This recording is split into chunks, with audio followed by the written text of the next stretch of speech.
In the Gospel according to Matthew, we read, "While Jesus was still talking to the crowd, his mother and brothers stood outside, wanting to speak to him. Someone told him, 'Your mother and brothers are standing outside, wanting to speak to you.'"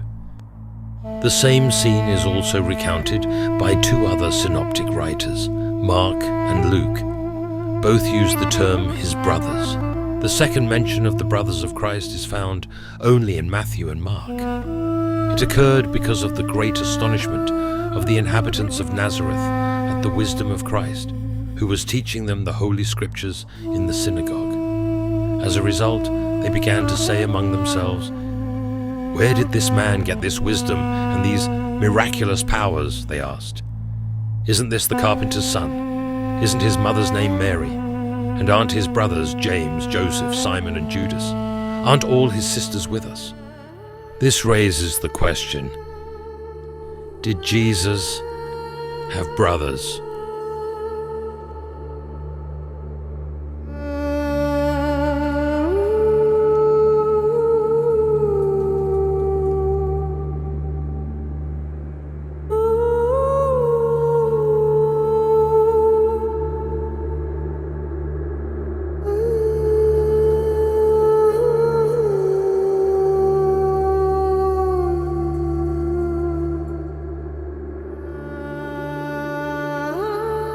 The next two texts are found in the Gospel of John. After describing the miracle at the wedding in Cana of Galilee, St. John the Evangelist includes a brief note. After this, he went down to Capernaum with his mother and brothers and his disciples. The second time, St. John mentions the brothers of Christ several times in the passage John chapter 7, verses 1 through 10. The most significant statement is, "For even his own brothers did not believe in him." In the Acts of the Apostles, there is only one mention of his brothers. St. Luke mentions them in passing while describing the behavior of the apostles after the ascension of the Lord. He concludes his description with the remark, "They all joined together constantly in prayer, along with the women and Mary, the mother of Jesus, and with his brothers." In the letters of St. Paul, we encounter the same term, but in a different context, namely, the Lord's brothers. In the first letter to the Corinthians we read, "Don't we have the right to take a believing wife along with us, as do the other apostles and the Lord's brothers and Cephas?" In another place, in the letter to the Galatians, where St. Paul speaks about his calling, he states, "I saw none of the other apostles, only James, the Lord's brother." From the above texts, it follows that the expression "the Lord's brother" is a translation of the Greek word ho adelphos, which in turn is a literal translation of the Aramaic and Hebrew word ach, brother. Assuming that the writers of the New Testament, although writing in Greek, spoke and thought in Semitic terms, it must be understood that when they used Greek terms, they infused them with Semitic meaning. Therefore, the Greek word ho adelphos was infused with the full meaning of the Aramaic word ach. Hebrew and Aramaic were limited languages, and as Wilhelm Gesenius and later Franz Zorel point out, this single word ach carried various meanings and different implications.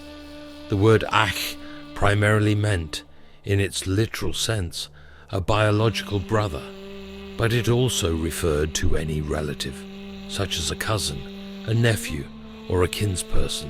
In a figurative sense, this term was used to describe members of the same tribe or nation. The translators of the Septuagint did not make specific distinctions, but translated the Hebrew term ach as adelphos everywhere they encountered it, even when the context required terms like cousin, nephew, or kinsman. In most English translations this has been corrected, but in the original text the word brother was used. An example of such a situation is when Abraham speaks to Lot, "Let there be no strife between you and me, between your herdsmen and my herdsmen, for we are brothers." We know that Lot was actually Abraham's nephew. Another instance is when Jacob meets Laban in Mesopotamia, and we read, "And Laban said to Jacob, Because you are my brother, should you therefore serve me for nothing? Jacob was, in fact, Laban's nephew. King David speaks to the Israelite priests from the tribe of Judah, saying, "You are my brothers. You are my bone and my flesh." Here, the word ach, adelphos, is used to refer to people who come from the same tribe of Judah. Similarly, in the New Testament, the word adelphos is used in reference to people who have various types of relationships with each other, whether it be kinship, affinity, friendship, or belonging to a particular social or religious group. St. Paul, in his letter to the Romans, refers to his fellow Jews as brothers.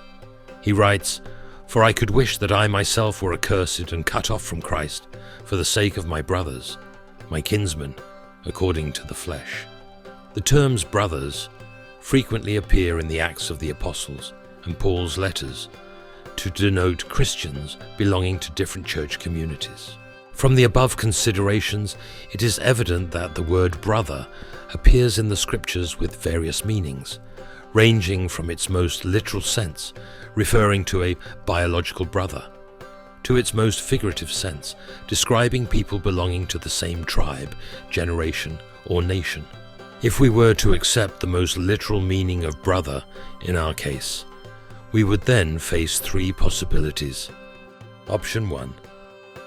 Christ had half-brothers, assuming that the Blessed Virgin Mary married a widower, and that Saint Joseph had children from his first marriage. Option 2. Christ had brothers born of the Blessed Virgin Mary and Saint Joseph. In this case, the question arises whether Christ had siblings older than himself. Option 3. The brothers and sisters mentioned in the New Testament were younger siblings of Jesus, also born of Mary and Joseph. The claim about Jesus having half-siblings first appears in the 2nd century in the so-called apocryphal Gospel of James. The author of this Gospel sought to defend the virginity of Mary by suggesting that Saint Joseph had children from a previous marriage whom he brought into the new family he formed with the Virgin Mary. However, this claim does not hold up under scrutiny in light of the canonical Gospels. Nowhere do the evangelists mention or list these children. Mary and Joseph went alone to Bethlehem to be registered according to the decree of Caesar Augustus, without any children accompanying them. At the birth of Jesus, there is no mention of any siblings. Likewise, we do not encounter any brothers or sisters of Christ when the Holy Family returns from Egypt to Nazareth. St. Matthew explicitly mentions only Christ on this occasion. "So he got up, Joseph, took the child, singular, and his mother, and went to the land of Israel." Even when Jesus, as a 12-year-old boy, goes with his parents to Jerusalem for the feast of Passover, no siblings accompany him. If the Mosaic law applied to the 12-year-old Jesus, it would certainly also apply to any older brothers he might have had. However, the meticulous historian St. Luke, when describing the return of the Holy Family from the festival in Jerusalem, does not mention any children besides Jesus. He simply makes a brief note. Then he, Jesus, went down to Nazareth with them and was obedient to them. During Christ's time in Nazareth, the evangelists likewise do not mention any siblings of his. Jesus could not have had siblings in the strict sense of the word, neither older nor younger. Several arguments speak against the idea of older children of the Blessed Virgin Mary and St. Joseph. First and foremost, the genealogy of Christ, which we encounter in the Gospel, immediately excludes the natural fatherhood of St. Joseph, as recorded by St. Matthew. He states that Jacob, the father of Joseph, the husband of Mary, and Mary was the mother of Jesus, who is called the Messiah. Furthermore, he says of Mary that before she lived with St. Joseph, she was found to be with child from the Holy Spirit, a fact of which St. Joseph was informed by an angel in a dream when he was planning to quietly leave his wife. Ultimately, St. Matthew excludes any possibility of Jesus having older siblings with his statement about St. Joseph. but knew her not until she had given birth to a son. Even more convincing and clearer regarding this issue is the argumentation of St. Luke. It consistently revolves around the Greek term parthenos, virgin. Mary at the time of the Annunciation was a virgin. In response to the angel's proposal to become a mother, she expresses amazement, stating that it is naturally impossible because I do not know a man. The divine messenger explains to her that this will happen without the involvement of a man. Thus, Jesus was born, as St. Luke states, as the firstborn son of Mary. St. Jerome, commenting on this text, declares that protokon, firstborn, does not so much imply that others could follow, but rather that there was no one before him. Because Jesus was Mary's firstborn son, she presented him in the temple in Jerusalem and offered a sacrifice for him as prescribed by Mosaic law. Similarly, St. John the Evangelist, although not addressing this issue explicitly, indirectly affirms the virginal conception of Christ when, in the prologue to his Gospel, he speaks of those who were born, not of blood, nor of the will of the flesh, nor of the will of man, but of God. This is how the eternal Word, Jesus Christ, was born. Regarding the third option, whether Christ had younger siblings, we must consider whether they could have been born either in Egypt, where the Holy Family took refuge from Herod, or in Nazareth after their return from Egypt, but in any case before the death of St. Joseph. The Holy Family's stay in Egypt lasted approximately 2 to 4 years. From the Gospels we learn that they returned from Egypt as a 3-person unit: Jesus, Mary, and Joseph. St. Matthew, describing the scene of their return from Egypt, concludes with the statement, "So he got up Joseph, took the child singular and his mother, and went to the land of Israel." This statement by the evangelist excludes any possibility of Jesus having siblings born in Egypt. Christ also did not have younger siblings when he visited the temple in Jerusalem as a 12-year-old boy. St. Luke, describing the scene of finding Jesus, records Mary's words, "Son, why have you treated us so? Behold, your father and I have been searching for you in great distress." If Christ had brothers, they would surely have been mentioned here and would have participated in the search for their lost brother. If Christ had no younger siblings up to this point, it is difficult to accept that any would have been born later. The most compelling argument against the existence of any siblings of Christ, in the strict sense, are the words spoken by Mary to the Archangel Gabriel at the Annunciation, "I do not know a man." As exegetes agree, these words are a clear statement by Mary of her vow of virginity. The Blessed Virgin Mary had no reason to break this vow later, especially since she did not wish to make an exception even for the Messiah himself. Her statement, "I do not know a man," reflects her sacred resolve, which she faithfully upheld throughout her life. An additional argument supporting the idea that Jesus was the only child of Mary comes from Christ's words to St. John at Golgotha. By nature, Christ, while dying, would have entrusted the care of his mother to his remaining brothers.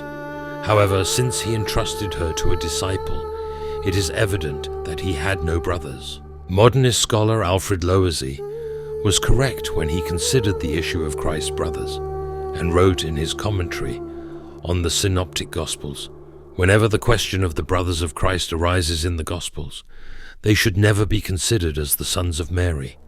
Moreover, the New Testament, when speaking of Christ's brothers, never explicitly states that they are the children of Joseph and Mary, and thus the biological brothers of Christ.